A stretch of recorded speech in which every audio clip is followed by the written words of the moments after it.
6 ఉంటాయేమో, మంచి ఎండాకాలం. మా నాన్నని 2 రోజుల నుంచి బుర్ర తినేసాను నేను, ముంజికాయలు కావాలి నాకు అని. తెలుసా మీకు ముంజికాయలు అంటే? అయితే మా నాన్న బస్తాలు బస్తాలు ఇంటికి తెచ్చేవారు. ప్రతి సంవత్సరం బస్తాలు బస్తాలు తింటుంటే ఏంటో బాగానే ఉంటుంది, కానీ ఒక్కసారి చేలోకి వెళ్ళి తినాలనిపించింది ఆశ. మొత్తానికి మరి నేను 5th క్లాస్లో ఉన్నానో 4thలో ఉన్నానో గుర్తులేదు. మిట్ట మధ్యాహ్నం, లేదంటే ఎండ తగ్గుతూ ఉందో మొత్తానికి, కానీ ఎండ అయితే పడుతుంది. సైకిల్ తొక్కుకొని మా నాన్న నన్ను తీసుకెళ్ళారు పొలానికి.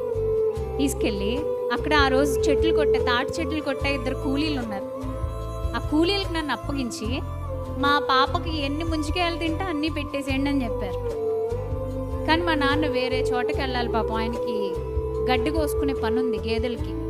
ఆ ముందే నేను నీకు కనబడుతూ ఉంటాను, ఆ గట్టు దాటిన తర్వాత నేను ఉంటాను, నువ్వేం భయపడకు, ఈ అంకుల్ ఇద్దరు మంచోళ్ళే, పర్లేదు, నేను బాగానే చూసుకుంటారు, నీకు ఎన్ని కావాలంటే అన్ని తినేసి వచ్చాయన్నారు.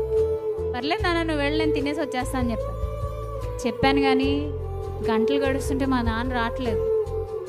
నాకు గుండెలు భయం వేసినట్టు అనిపించింది. ఎందుకంటే వాళ్ళిద్దరూ చెట్లు ఎక్కేసి వాళ్ళ పనాలు చూసుకుంటున్నారు, కింద ఒక్కదాన్ని నన్ను వదిలేశారు. ఆ గట్లు పొట్టలో పట్టుకుని తిరగడం మొదలుపెట్టాను. దారి తప్పిపోయాను. నా బాగా గుర్తు, దారి తప్పిపోతానండి. 1 గంట తర్వాత మా నాన్న చెమటలు పడుతూ గబగబా సైకిల్ తొక్కుంటూ అవతల గట్టు మించి నా దగ్గరకు వచ్చి ఫస్ట్ టైం నన్ను గట్టిగా కోప్పడి, నేను అక్కడే ఉండమన్నాను కదా, ఎందుకు వచ్చేసావు అంటే, నువ్వు కనిపించలేదు కదా, మరి నీకోసం నేను వచ్చా అని చెప్పాను. వెంటనే నన్ను ఎత్తుకొని మళ్ళీ సైకిల్ మీద కూర్చోబెట్టుకుని ఇంకొక మూట ముంజికాయలు తీసుకొచ్చారు. అది మన చర్చి ప్లేస్. ఇప్పుడు చర్చి ఏదైతే కట్టారో ఆ పొలంలోనే జరిగింది. తర్వాత నేను కాలేజ్కి వెళ్ళేటప్పుడు ఒక రోజున నాకు అది చూపించి గుర్తు చేసి చెప్పారు మా నాన్న.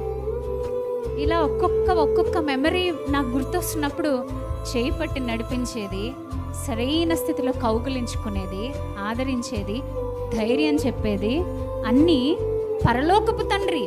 కానీ పరలోకపు తండ్రి యొక్క ప్రేమ, బాధ్యత చాలాసార్లు కొద్ది పరిమాణంలోనే భూలోకపు తండ్రిలో రిఫ్లెక్ట్ అవుతూ ఉంటుంది. అలా అని పరలోకపు తండ్రిని భూలోకపు తండ్రితో కంపేర్ చేయడం అనేది, ఎంత బాధ దుఃఖం ఉన్నా కూడా పరలోకపు తండ్రిని ఈ భూలోకపు తండ్రితో కంపేర్ చేసే సాహసం ఏ సేవకుడు సేవకురాలు చేయకూడదు. నాకు చిన్న